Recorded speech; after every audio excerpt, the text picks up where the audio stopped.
Olá, boa tarde. Está começando mais uma edição do Jornal da Difusora, na sua primeira edição, aqui pela TV Difusora. Desde já agradecendo sempre o carinho da sua audiência.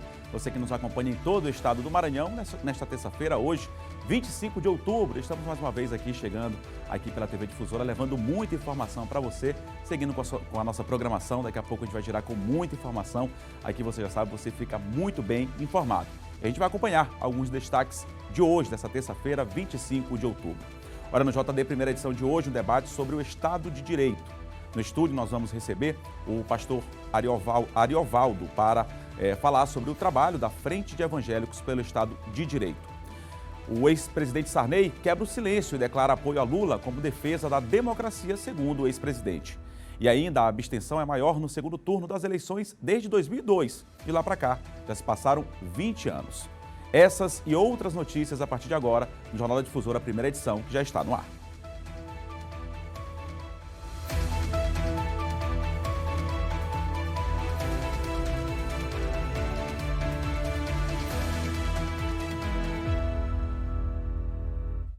Lembrando que você pode participar conosco, mandando seu recado aí para o número no WhatsApp, mande sua mensagem, não pode telefonar durante o programa, é para receber denúncias, elogios, enfim. Mandar sua mensagem, mandar apenas seu alô, dizendo de onde você está falando, seu nome, aí em qualquer parte do Maranhão, interaja conosco, que sua participação é super importante. O DDD é o 98 991 96 8622, 991 96 8622. Participe conosco, mande seu alô, enfim, mande sua mensagem para a gente através do número do WhatsApp 991 96 8622.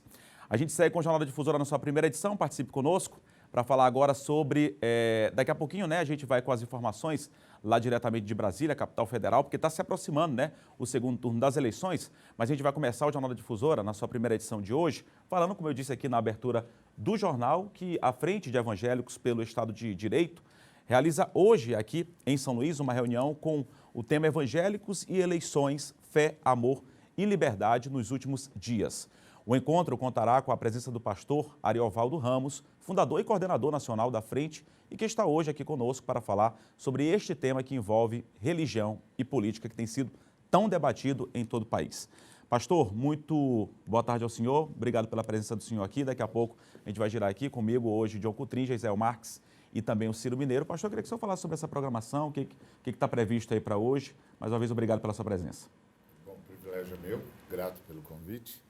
Nós vamos nos encontrar com vários grupos para discutir a questão do envolvimento da religião com a política partidária e a necessidade de sustentarmos o espírito democrático, que tem de ser necessariamente um espírito pacífico de convivência, onde haja o direito à discórdia, sem que isso signifique inimizade. Isso é apenas ponto de vista diferente e tem de ser respeitado. Ciro Mineiro, boa tarde a você. Boa tarde, Eduardo. Boa tarde ao Gisael. Boa tarde ao John. Boa tarde ao pastor. E boa tarde também a quem nos acompanha nessa primeira edição do Jornal da Difusora.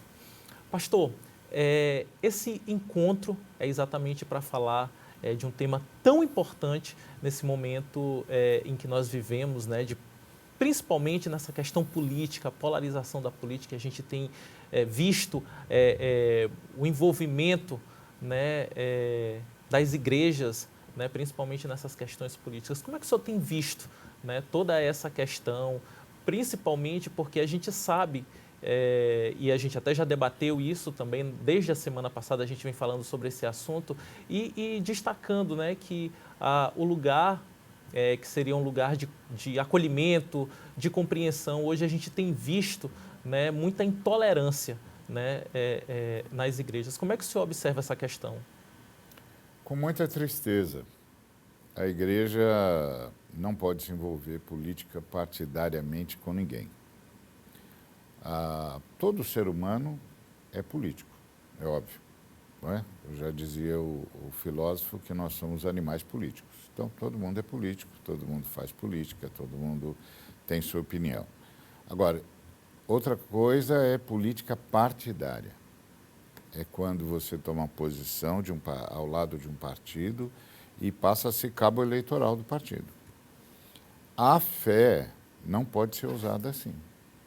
A fé não pode ser usada como cabo eleitoral. Deve se meter, mas é preciso que haja participação, inclusive desse modo efetivo e de representação de evangélicos dentro da política. O evangélico, seja pastor ou fiel, tem todo o direito de se envolver num partido político e de se candidatar ao que quiser se candidatar, porque é um cidadão e uma cidadã. A igreja local não pode ser cabo eleitoral de nenhum partido. Até porque o pastor, o líder, a pastora está cuidando de um rebanho, onde tem gente que tem toda sorte de pensamentos. Então, você tem gente que pensa de acordo com o partido A, outro que pensa de acordo com o partido B, e aí vão para a igreja para prestar culto ao Senhor Jesus Cristo. Imagina se eu, pastor, subo num púlpito e começo a dividir a minha igreja a partir de uma posição ideológica ou de um partido político. Onde vai ficar a fraternidade cristã? Onde vai ficar a ideia de que nós somos todos irmãos, de que nós nos amamos antes e acima de tudo, que estamos aqui para nos ajudar mutuamente e juntos louvarmos o nome do Senhor Jesus e levarmos o Evangelho? Onde é que isso vai ficar? Nós vamos transformar a igreja numa sucursal de um partido político. Não, a igreja não é sucursal de partido político nenhum, além do que o Estado brasileiro é laico. O Estado brasileiro é aberto a todas as confissões religiosas. E ponto. E nenhuma confissão religiosa pode usar o Estado brasileiro a seu favor. Pastor, eu peço até perdão aos colegas por fazer uma segunda pergunta quando deveria ser o próximo a perguntar um outro colega, mas já que o senhor tocou na questão do Estado laico, vamos lá. O Estado laico ele é justamente, por definição, onde não há mistura entre política, ou, na verdade, entre o Estado, as decisões do Estado e a religião. Não pode haver privilégio a nenhuma religião, não pode haver essa interferência. Entretanto, nós temos ainda outras, é importante falar a respeito disso, por exemplo, outras modalidades de organização, por exemplo, o Estado confessional, onde o Estado tem uma religião, né, declarada, né, mas não há tanta interferência, entretanto, algumas decisões do Estado são baseadas nessa religião. E nós temos o Estado teocrático, que é o pior de todos, que é onde se mistura completamente a religião e o Estado. E a gente pode citar aqui, por exemplo, estados islâmicos, né? Onde todas as decisões do Estado elas são baseadas em comportamentos da religião. Entretanto, a gente tem observado no Brasil exatamente uma espécie de Estado confessional velado, não declarado, onde se prega dentro do Estado que ele tome decisões baseadas em conceitos morais de determinada religião. Qual a sua visão a respeito exatamente desse movimento em direção a algo que não é constitucional? A laicidade do Estado, onde a gente vê políticos debatendo, por exemplo, criações de leis ou decisões estaduais baseados em comportamentos de uma única religião, que seria o Estado confessional. Pois é, isso é contra a Constituição e é contra a luta de todos nós, porque o Brasil já foi um Estado confessional. Até 1891, né? Então, o Brasil foi um Estado confessional e foi uma tragédia. Foi uma tragédia para todos os outros que quisessem exercer o direito de cultuar, independentemente da igreja oficial. Então, a igreja oficial é uma experiência ruim no Brasil. Conseguimos o Estado laico e temos de continuar assim. E o Estado não pode privilegiar nenhuma religião. O Estado tem de se guiar pela Constituição Federal. Nós temos uma Constituição, a Constituição é que dá a norma, ela que é normativa.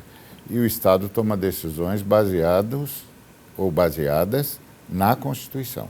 Ele não pode privilegiar nenhuma religião, não pode ser submisso a nenhuma religião, porque se for, será sempre em detrimento de outra. E aí o Estado laico desaparece. Não, o Estado tem a Constituição e se rege pela Constituição. A igreja é um outro departamento, é o departamento da adoração, do culto, do serviço ao próximo, do amor incondicional. João Coutrinho, boa tarde a você.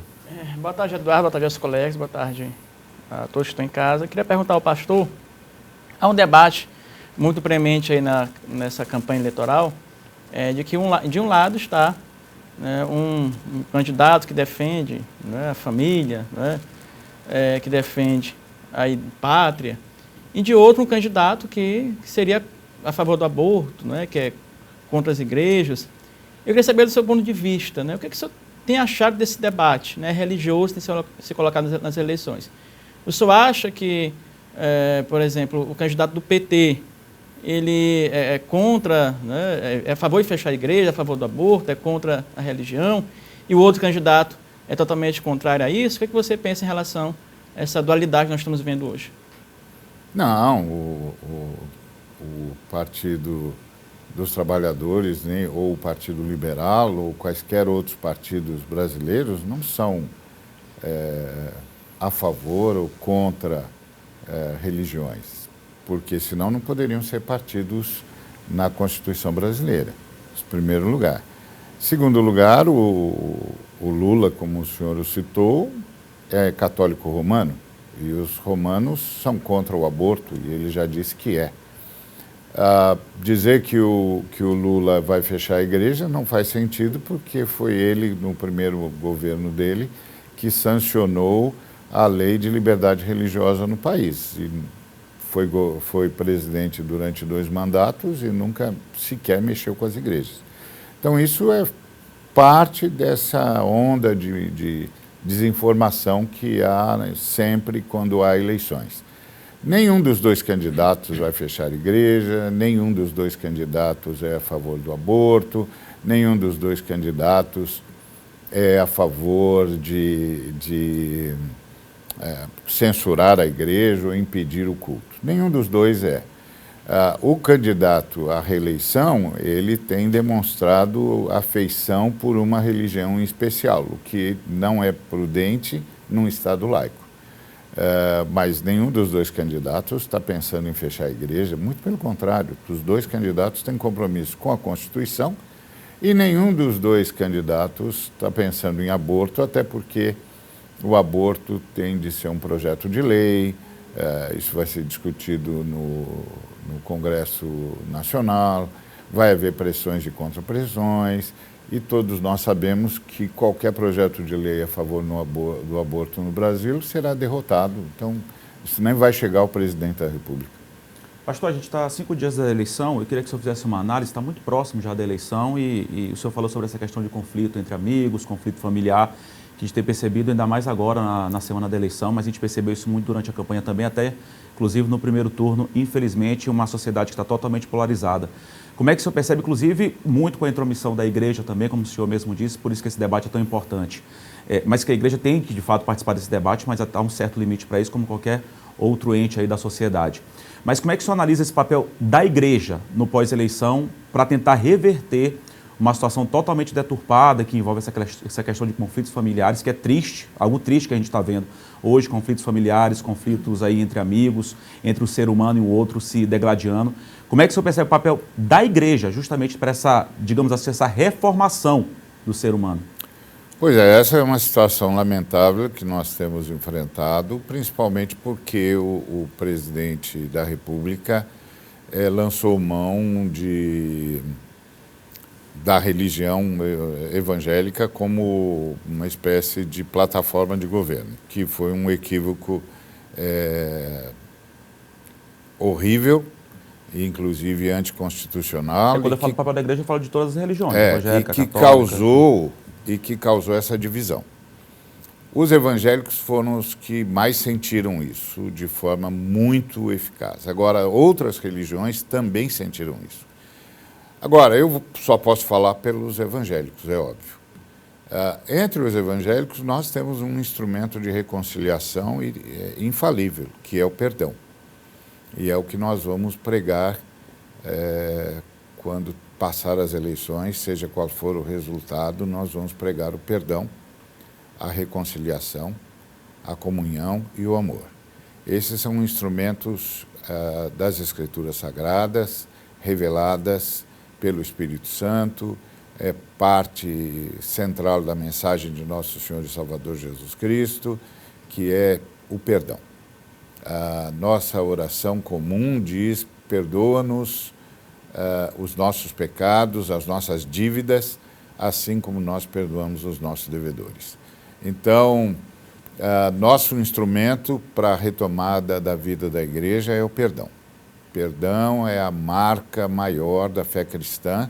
Jesus Cristo, na cruz, disse: Pai, perdoa-os, porque eles não sabem o que fazem. Então, nós vamos retomar a unidade da igreja? Vamos, porque nós vamos nos perdoar, nós vamos nos compreender, nós vamos estender a destra da comunhão uns aos outros e vamos aprender com esse triste momento da igreja e da história brasileira.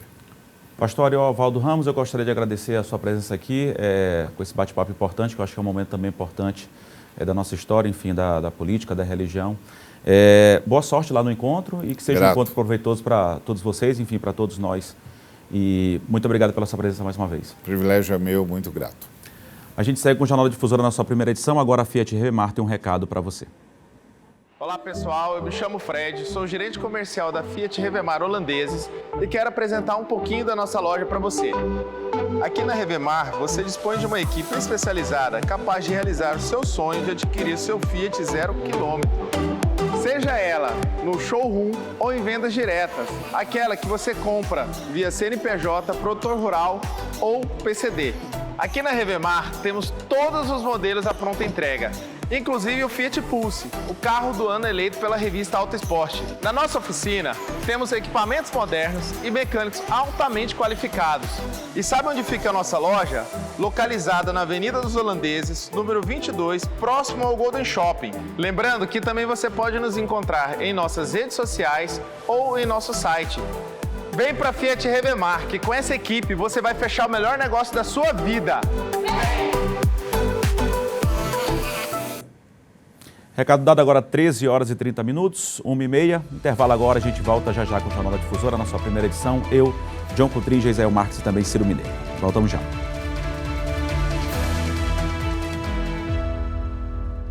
1h33, já estamos de volta aqui com o JD na sua primeira edição, com um recado para você. Está sem plano de saúde ou não aguenta mais planos caríssimos? Não quer depender do SUS? Eu tenho um recado importante para você. Você vai adorar conhecer a Dr. Home BR, um precinho que cabe no seu bolso, de verdade, um sistema inovador que resolve seus problemas, somando medicina com tecnologia. Consultas ilimitadas, uma equipe preparada com médicos e ambulâncias para qualquer urgência e emergência. Telemedicina, fale com o médico sempre que precisar e ainda tem mais. Um exclusivo clube de desconto. Desconto de até 80% nos melhores hospitais, medicamentos e muito mais. Quer saber mais? Aponte a câmera do seu celular agora mesmo para o QR Code que está aparecendo aqui na tela, que vamos te direcionar para mais informações. Mas não esquece de trazer junto sua família, principalmente os nossos idosos. Conta para ele a novidade. Baixe o nosso aplicativo, Dr. Home BR, é a saúde que cabe no seu bolso, bem na palma da sua mão. Dr. Home BR, saúde que cabe no seu bolso. Jéssica Lima vai chegando agora aqui no JD1 com os destaques dos municípios em foco.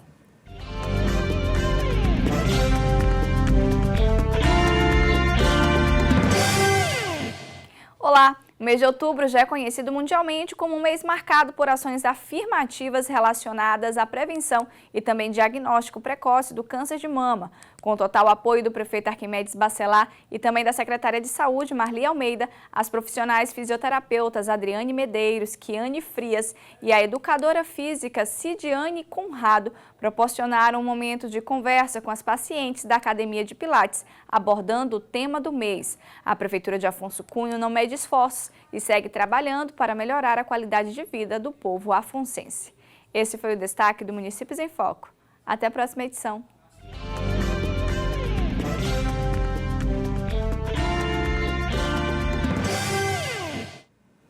Valeu, Jéssica. 1h35 agora, e o presidente da Agência Estadual de Mobilidade Urbana, inclusive a gente falou sobre esse assunto ontem aqui, cobramos inclusive explicações, né? Mais detalhes a respeito deste assunto.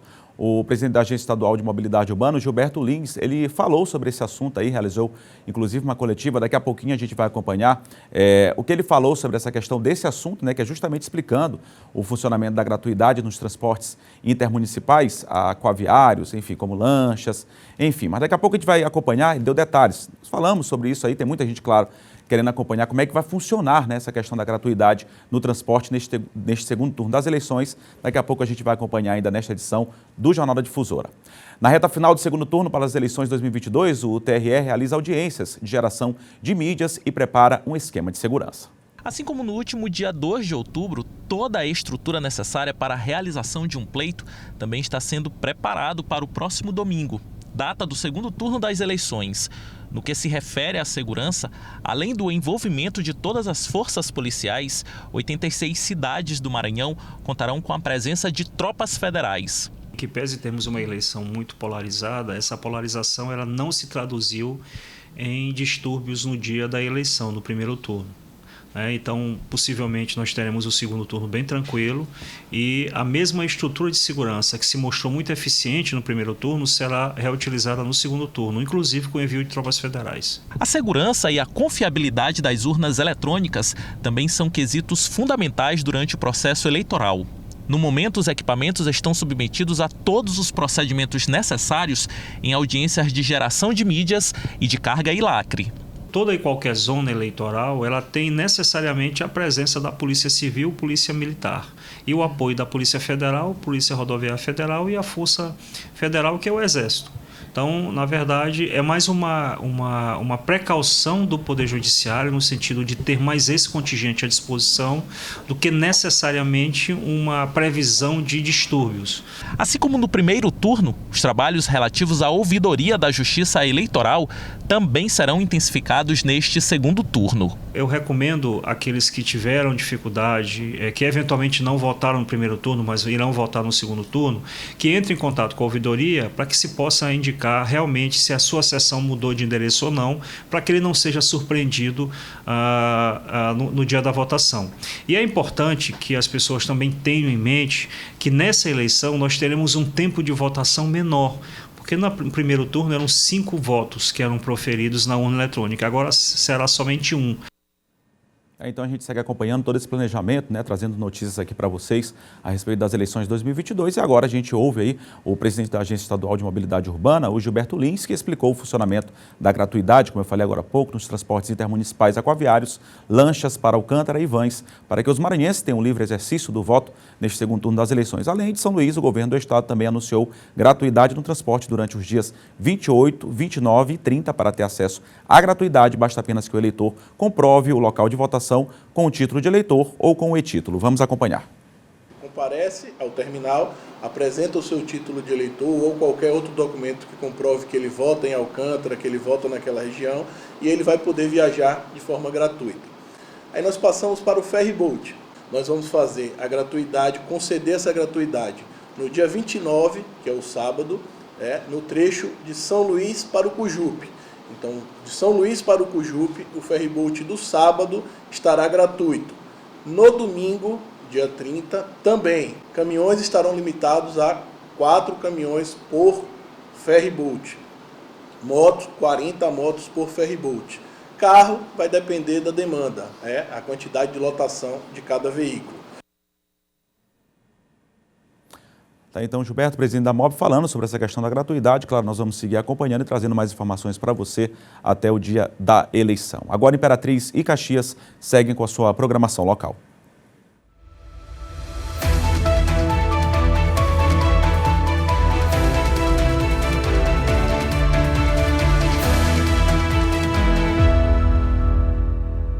Seguimos aqui com o JD na sua primeira edição para todo o Maranhão. Obrigado e agradecendo sempre o carinho da audiência, é você que nos acompanha em todo o estado e procurando venda, aluguel ou assistência para computadores e equipamentos para você ou para a sua empresa. Está na hora de conhecer a Zayo Informática, com uma grande variedade de produtos e assistência técnica especializada. Na Zayo Informática você encontra cartuchos originais e compatíveis, monitores, notebooks, impressoras e muito mais, com preços que cabem no seu bolso.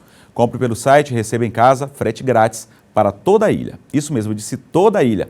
Venha conferir em zayoinformatica.com.br ou ainda pelo WhatsApp 98 DDD 98428 4649. A Zayo Informática fica localizada na Rua 9, quadra 14, número 49, no Quatrax 5. Zayo Informática, a inovação da informática na sua cidade. 1h40 e no próximo bloco o ex-presidente José Sarney se manifesta e declara apoio e voto a Lula neste segundo turno das eleições. A gente volta já.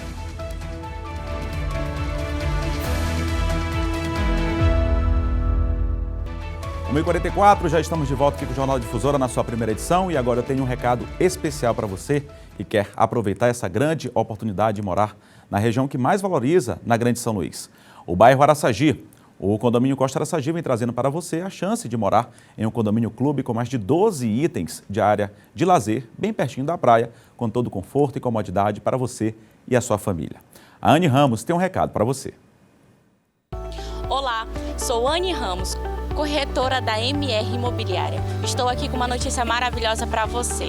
Já imaginou desfrutar da área de lazer junto com o seu filho? É isso que temos aqui no Costa Araçagi.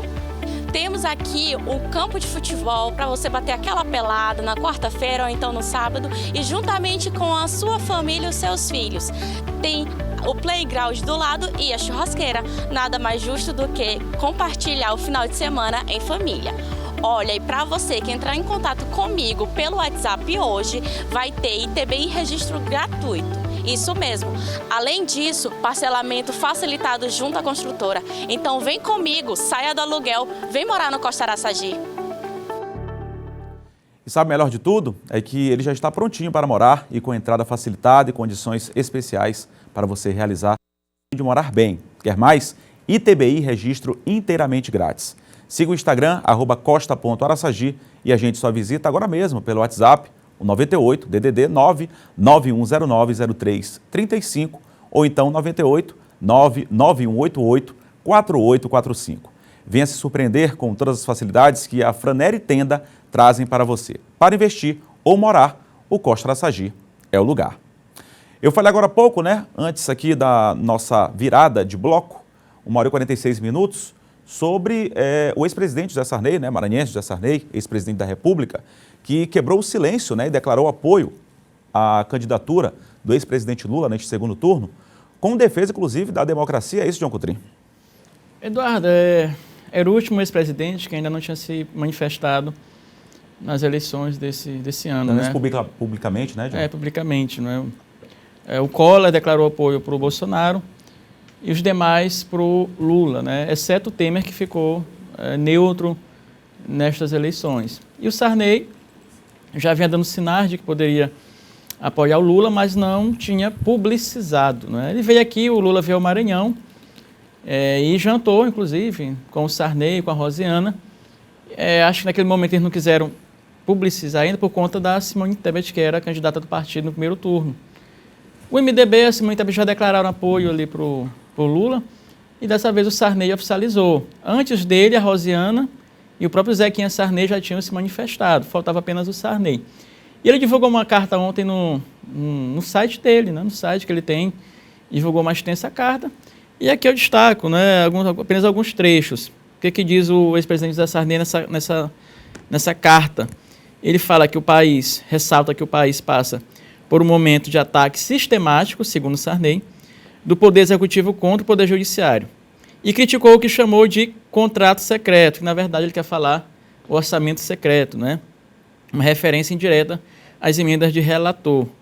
Aí abre aspas, diz o Sarney, no próximo domingo, o eleitor decidirá se vota pelo fim da democracia ou por sua restauração. Esse voto não é para 4 anos de governo, é um voto para o destino do Brasil, afirmou Sarney.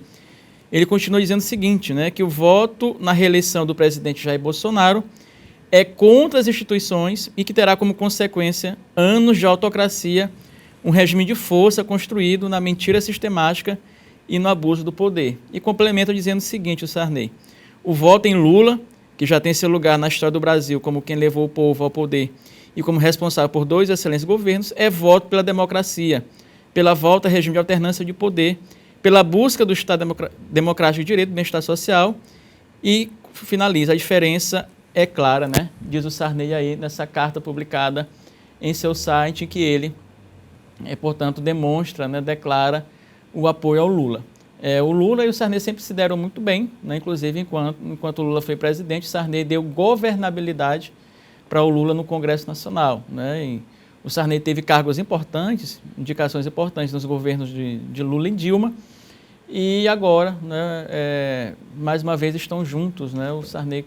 Até algumas pessoas se surpreenderam com a declaração do Sarney, que ele é muito, assim, não é muito de se posicionar, mas dessa vez ele não esperou terminar a eleição para acompanhar quem venceu, né, mas dessa vez ele antecipou o voto dele já no Lula, assim como também todos os membros da sua família, né, também estão apoiando o Lula, né, mais um membro, um cacique aí do MDB, assim como outros também já se manifestaram a favor do Lula aqui no Nordeste, né, então o Sarney, portanto, aí declarando seu voto. O Temer votará no Bolsonaro. Ele declarou já também. Não? Não declarou não. Declarou não. Eu li alguma coisa a respeito na internet. Não, o Temer votará no Bolsonaro.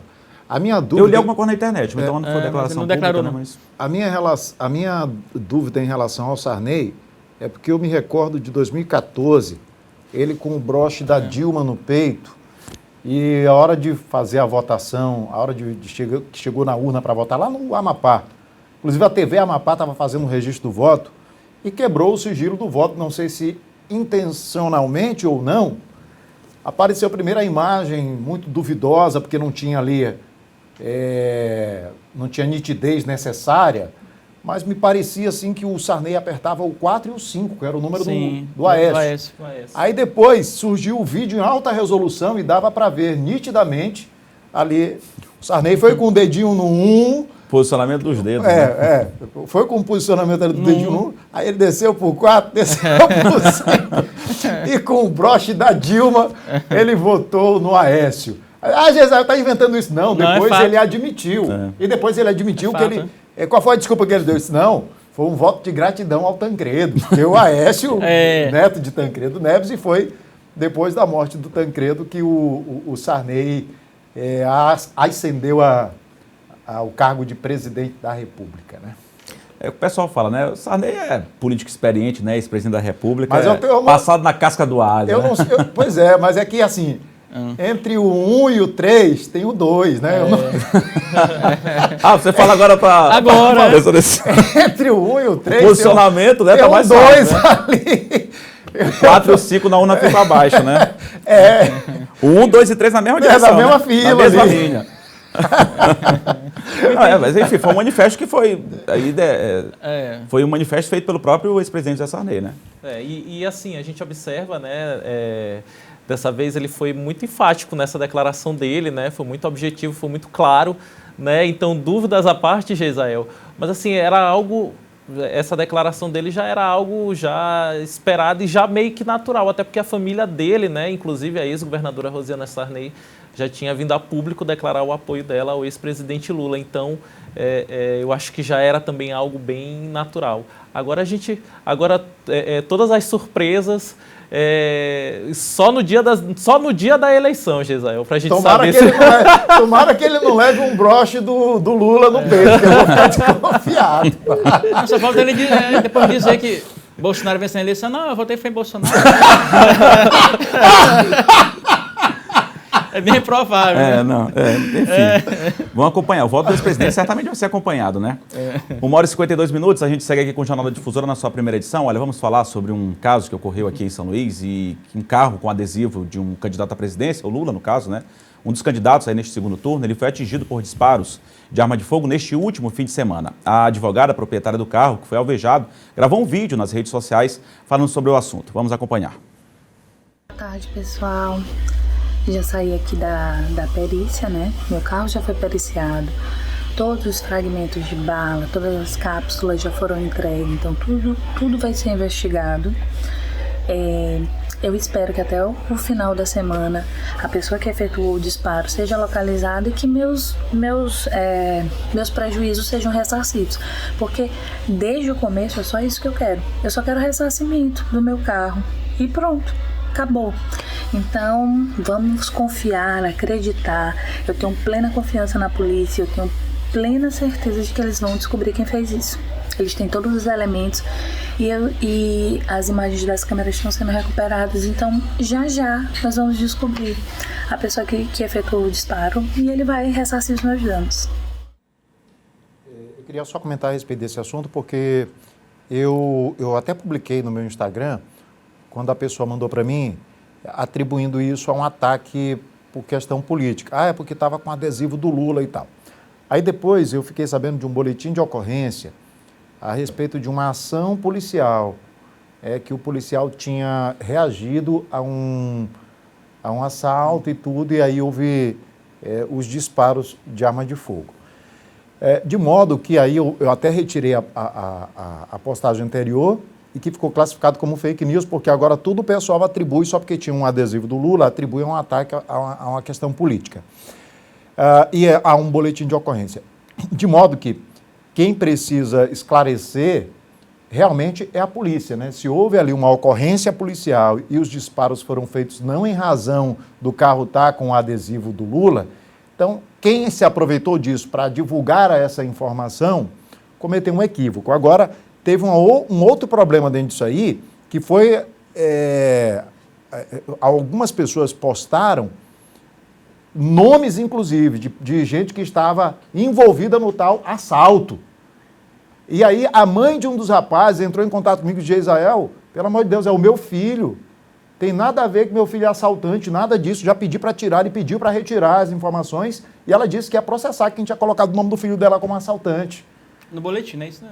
Hã? Não, levantaram, especularam, né? Especularam, porque a polícia disse que havia sido uma reação a um assalto e tal. E aí listaram o nome de todo mundo. Teve um blog que fez isso e alguns perfis de Instagram. Agora, se alguém colocou o nome, sei que a polícia tivesse revelado. Sem que a polícia tivesse revelado, inclusive. Pois é. Aí ela mandou uma mensagem. Tem suspeito. Mandou uma mensagem para mim e falou: Gisele, meu filho, rapaz, saindo da faculdade, inclusive.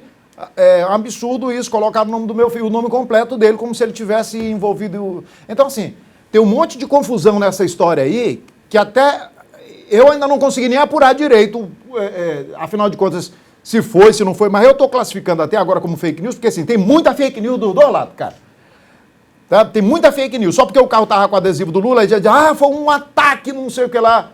E parece que não foi. Parece que é fake essa história de que foi ataque porque estava com adesivo do Lula, entendeu? Então, é importante a polícia esclarecer e realmente, se houve ali uma reação policial a algum bandido, alguma coisa, aí quem tem que arcar com os custos aí é o Estado. É o Estado que tem que arcar com os prejuízos da cidadã, não é ela que vai ficar. E também, se foi um ataque por causa de política e ficar comprovado isso, a pessoa que fez vai ter que arcar com os prejuízos. Mas, por enquanto, seja policial ou não. Seja policial ou não. Sim. Não, no caso, se foi uma ação policial, o policial ele age em nome do Estado. Ela tem direito de processar o Estado. Se foi um assalto, por exemplo. Se foi uma reação de um policial a um assalto, alguma coisa dessa natureza, né? Então, mas assim, ainda não está muito nítido, claro, ainda, porque a polícia precisa dizer o que aconteceu. Eu não consegui ter informações assim precisas, porque nem a proprietária sabe exatamente o que foi que aconteceu. Agora, inventaram que foi uma reação de alguém, porque estava com adesivo do carro. Fosse por isso, tinha um monte de carro de adesivo do Lula aí, tudo baleado. Né? Eu conversei com um policial, claro, eu vou resguardar aqui o nome dele, obviamente, que ele inclusive pediu para que não fosse mencionado. Ele está acompanhando esse caso, ele disse que ainda não se pode ainda dizer, está sendo investigado, que fique bem claro, a própria proprietária do veículo disse que, falou aí no vídeo que está na mão da polícia, que a polícia, claro, tem que investigar essa situação porque trata-se de um crime. Mas não tem como confirmar agora, isso está sendo investigado, inclusive com imagens, lá tem câmeras de segurança, inclusive com imagens, verificando se de fato foi alguma atitude, até porque foi um funcionário de uma casa de eventos que relatou, foi o proprietário, o funcionário de uma casa de eventos que relatou, que ouviu que teria sido um policial que foi vítima de assalto. Isso foi um relato que ela ouviu, não tem como confirmar. Perfeito. Tá entendendo? Isso a polícia já tem informação. Então, não dá para cravar, confirmar ainda, isso é a investigação que vai dizer, se trata de crime aí político ou se foi essa versão que foi dada aí por esse funcionário, enfim, que foi relatada inclusive no boletim de ocorrência pela proprietária do veículo, a vítima, se foi um policial que foi assaltado e que teria reagido ao assalto. O fato é que é o seguinte, eu vi muito se dizer sobre essa questão de crime político. É bom que se deixe claro, que fique claro, que o crime político, de repente porque ela não estava no carro, então não poderia caracterizar crime político. O crime político, você não precisa tirar a vida de uma pessoa para ser crime político. Você não precisa tirar a vida de uma pessoa. Você aí tentar contra um bem de uma pessoa, que nesse caso é o veículo, sim, pode ser considerado um crime político, que isso fique bem claro. Não é preciso você tirar a vida de uma pessoa, que seja de esquerda ou de direita, a favor de Lula, contra Lula, a favor de Bolsonaro ou contra Bolsonaro, tirar a vida de um eleitor para se tornar crime político. Dentro da investigação da polícia, se a polícia entender e encaminhar o inquérito, o processo à justiça, entendendo que foi um crime político, a polícia sim vai o fazer. Então, nesse caso, especificamente, a polícia está investigando, não dá ainda para cravar, a própria polícia já disse isso, eu tive informação, conversei com o policial, não dá para confirmar se foi de fato crime político ou não. Então, qualquer tipo de menção agora se foi crime político ou não foi crime político, foi reação a um assalto, é muito né? Com certeza, é muito precoce nesse sentido. Inclusive, teve uma polêmica em torno da postagem do deputado eleito Carlos Lula, né, ex-secretário de Saúde, que acabou associando justamente os tiros, né, a um possível crime político. Eu conversei, inclusive, ontem, logo após eu conversei com a polícia, eu conversei com o deputado eleito, inclusive a gente deve receber ele nessa semana aqui no JD Primeira Edição, convidamos para que ele possa esclarecer mais a respeito deste assunto. E volto a dizer, conversei com a polícia, não há nada confirmado em relação aí, a polícia me passou isso, não há nada confirmado se é, de fato, um crime político, ou se não é crime político, foi um assalto que um policial acabou reagindo, isso está sendo investigado, e essa que é a verdade, porque a polícia me passou aí essa versão, tá ok? Qualquer esclarecimento, enfim,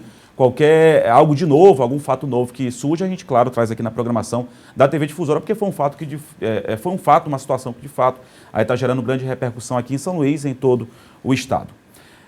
Alguém quer comentar mais alguma coisa a respeito do assunto? Ou já pode passar para outro assunto? Então vamos falar agora, vou seguir aqui com o Jornal da Difusora na sua primeira edição, porque a partir de hoje nenhum eleitor, ainda falando sobre essa questão de crime, nenhum eleitor poderá ser preso ou detido, exceto aí em casos de flagrante delito ou em virtude de sentença criminal condenatória por crime inafiançável. Está também prevista a prisão para pessoas que impeçam o direito das pessoas transitarem livremente, que é um absurdo, né? Alguém que impeça esse tipo de situação. As medidas valem até 48 horas após o segundo turno das eleições, conforme aí previsto no Código Eleitoral.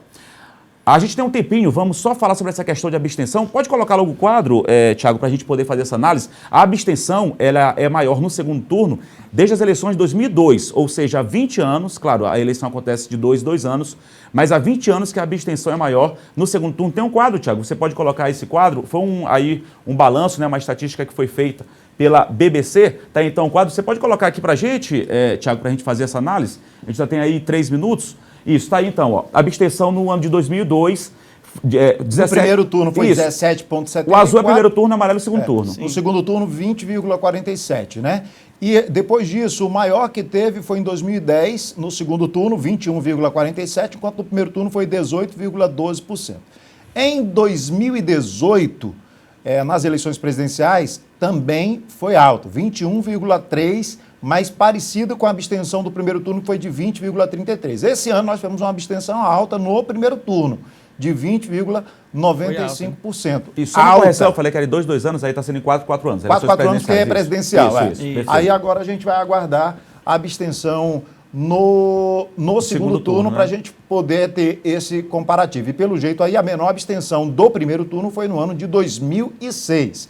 Agora o que vai haver amanhã é a minha abstenção. Hoje é meu último dia no ar aqui com os caros colegas. Quero aproveitar esse minuto final e dizer que foi um prazer imenso poder estar ao lado de grandes feras.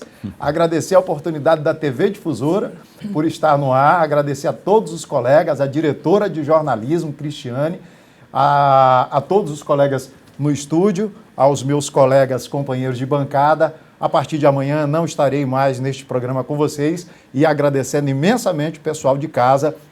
Beijo bem grandão. Feliz de ter participado desse projeto aqui em todos esses meses do ano de 2022. Obrigado, Geisel. Obrigado pela sua participação. Vai fazer muita falta, claro, ao debate aqui no Jornal da Difusora, mas obrigado pela sua presença. O Geisel vai se dedicar também às redes sociais, enfim, o Geisel que tem outros projetos aí. Obrigado, Geisel, pela sua participação aqui também. Você é sempre muito bem-vindo. A gente vai continuar se falando, obviamente, né? Você é uma fera, Ciro, John Coutrin, Kate, qualquer um teria muito orgulho de trabalhar ao lado de gente como Catita, Jacob, meu amigo Santinho, Tiago, toda a equipe técnica. E eu sinto muito orgulho de ter tido essa experiência aqui ao lado de todos vocês. E mais uma vez agradecendo a emissora que me permitiu essa experiência que foi a primeira desse tipo na minha carreira, de ser comentarista de um programa político. Muito obrigado. Uma experiência nova, acho que para todos nós, né? Numa televisão, esse tempo todo, mais de 1 hora, né? Acho que é muito importante, enriquecedor, e acho que todo mundo sai grande daqui num debate como esse. Obrigado, Geisel. Boa sorte para você. Vida que segue. Obrigado, João Coutrin, Ciro Mineiro. A gente está de volta amanhã aqui no Jornal da Difusora, na sua primeira edição. A gente aguarda vocês. Até lá. Grande abraço.